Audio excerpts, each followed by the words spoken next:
Well, a place where we open one file without rushing the conclusion. Hello, I'm Priscilla Joni Hayuko, and now I'm not alone. As always, I'm joined by voices with very different perspectives, and not all of them agree with each other. Okay, right next to me is someone who refuses to believe anything without solid proof. Hello, my name is Kayla Azari. I don't believe in ghosts. What is ghosts? Okay, that's our skeptic. And across from her, someone who believes not everything can be explained by logic alone. Hi, my name is Kanita Norvegariani and I believe in ghosts because I have seen once. Okay, and completing our panel now is the one who focuses on timelines, documents, and evidence. Hi guys, I'm Ziggy. I'm the neutral one here, and I always look to the evidence, which is true or not. Okay, and there's one more voice we'll hear from. No, and just not in this podcast. Let's watching this video. Okay, I'm recording this since people say that this room is very strange.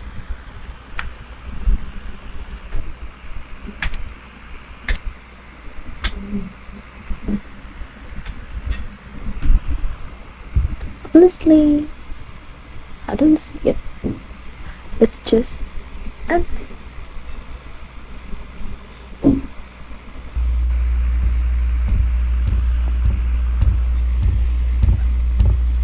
Yeah, there's nothing here. I just want to put that.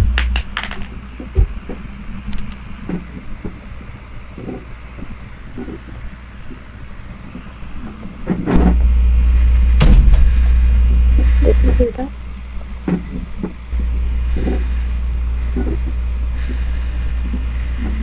Oh, it's probably just the building. I don't know. Yeah, it's nothing here.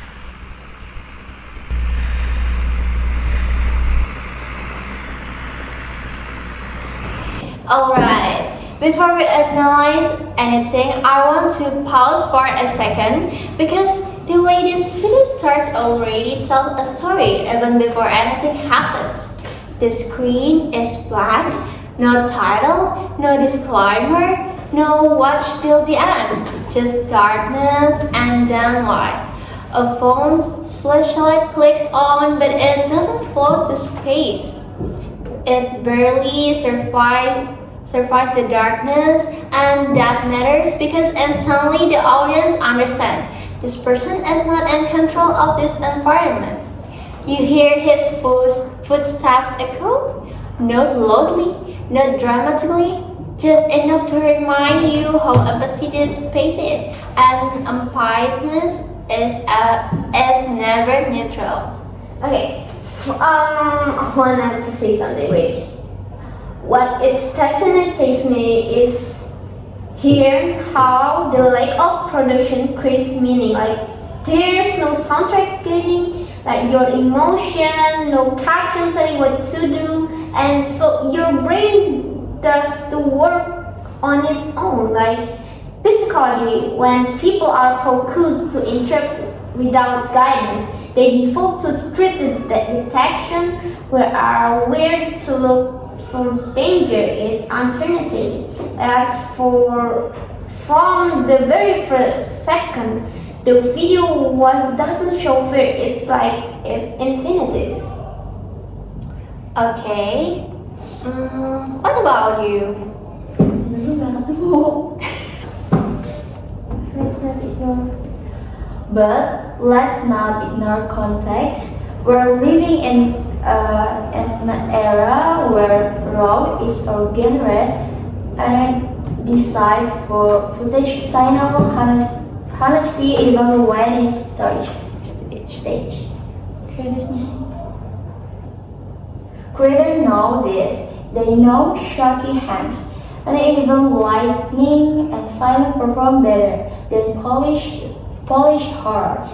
So while this looks spontaneous, it also fits perfectly into what the algorithm rewards. I hear that, but what pulls me in isn't the visual, it's his voice. In the beginning, he doesn't sound scared. He doesn't whisper, he doesn't rush, he sounds almost dismissive, like someone entering a space already convinced nothing will happen. And that kind of confidence in the dangerous because when it breaks his heart. Oh, but at second 18, we hear this crafting sound.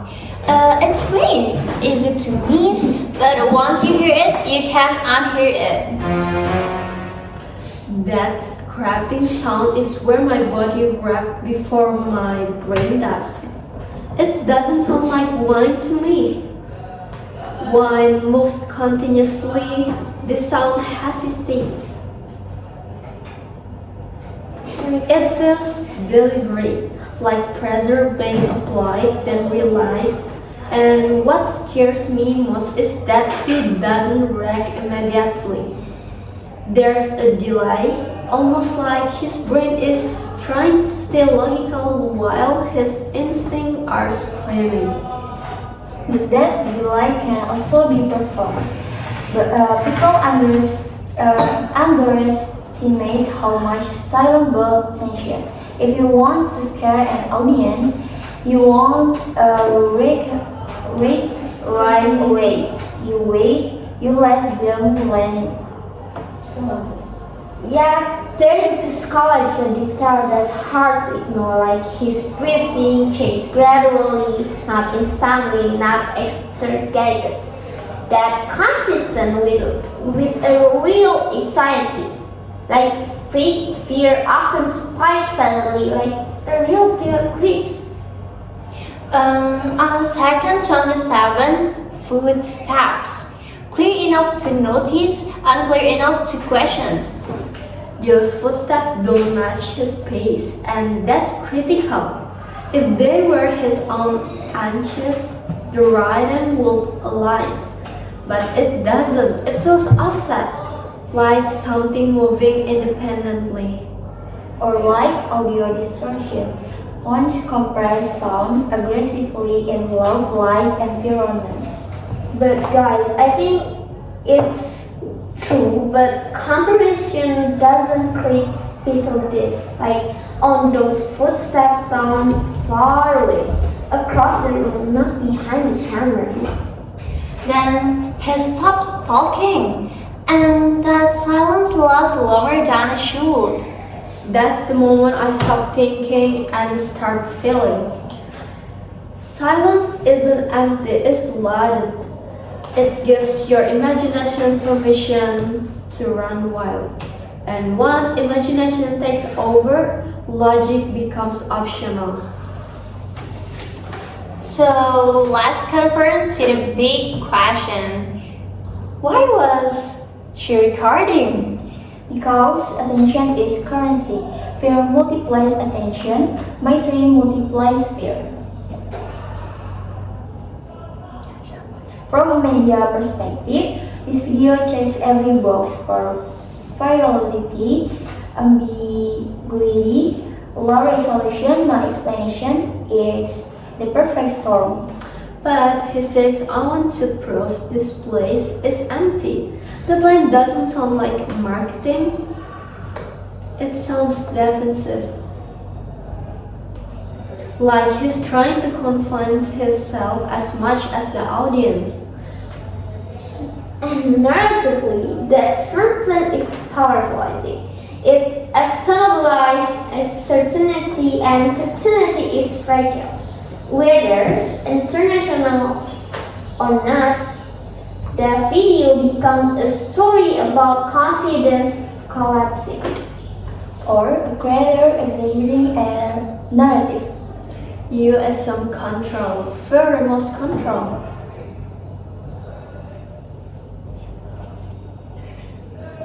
And I hear lots of quadrille in his voice later, subtle but real. Okay. Maybe the most unsettling part is that both explanation feels plausible. Next, let's talk about the lab itself. Okay. Okay, me first. Okay. From Let's me, go. it's very like all chemistry labs are chaotic science system, and there's metal surface everywhere, loose panels, and like edging ventilations doesn't behave normally in space like that. Like it bounces, it distorts, and it lies. Which means there are rational explanations for almost every noise here. Almost what Russian lady struggles with is timing. The sounds occur when he pauses, when he listens, when he gives space attention. It feels responsive. Or he pauses because he hears something. Either way, the lack of resolution is intentional or brilliant coincidence. The video ends without answer, and unanswered question linger longer than explanation. Okay.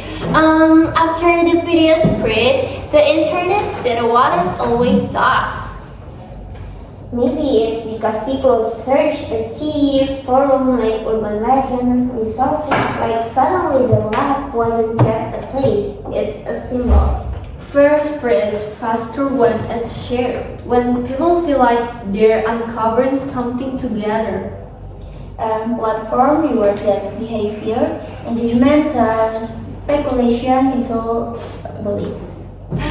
Okay, we don't have confirmation, we don't have Daniel, we have one video and 4 interpretations. Something felt wrong in that room. Or something felt profitable. Either way, it worked. And maybe that's the real mystery. Not what's inside the lab, but how easily a minute of footage can decide what we wear. And case closed until the next one opens. This has been Red Style. Okay guys, thank you for the podcast for today and see you. Woo, goodbye.